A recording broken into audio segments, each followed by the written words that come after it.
આપણા ગુજરાતના સોમનાથથી દક્ષિણ દિશામાં એક સીધી લાઈન દોરીએ તો તમે સીધા એન્ટાર્કટિકા એટલે કે સાઉથ પોલ પર પહોંચી જશો.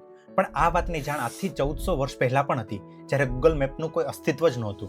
સોમનાથના સમુદ્ર કિનારે ઉભેલો બાણસ્તંભ આવો જ એક દાવો કરે છે. આ બાણસ્તંભ પર સંસ્કૃતમાં એક શ્લોક કોતરેલો છે કે આ સમુદ્રાંત દક્ષિણ ધ્રુવ પર્યત અબાધિત જ્યોતિર્માર્ગ, જેનો અર્થ છે કે આ સમુદ્ર બિંદુથી દક્ષિણ ધ્રુવ સુધી કોઈ પણ અવરોધ વગરનો માર્ગ છે. જ્યારે આજના સેટેલાઇટ મેપ્સ પર આ રેખા દોરવામાં આવે છે ત્યારે આ દાવો સાચો ઠરે છે. લગભગ 10,000 કિલોમીટરની આ સફરમાં વિશાળ અરબી સમુદ્ર અને હિન્દ મહાસાગર પાર કર્યા પછી સીધા એન્ટાર્કટિકા ઉપર પહોંચી જવાય છે અને રસ્તામાં કોઈ દેશ કે ભૂખંડ આવતો નથી.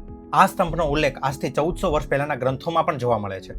આ જોઈને સવાલ થાય છે કે 7th સેન્ચુરીમાં જ્યારે દુનિયાનો પૂરો નકશો પણ કોઈએ જોયો નહોતો, હજારો વર્ષ પહેલા જ્યારે કોઈ આધુનિક ટેકનોલોજી નહોતી, ત્યારે આપણા પૂર્વજો પાસે આટલું સચોટ ભૌગોલિક જ્ઞાન આવ્યું ક્યાંથી? શું તેઓ ત્યારે પૃથ્વીના નકશા, તેના ગોળાકાર સ્વરૂપ અને ધ્રુવો વિશે પણ જાણતા હતા?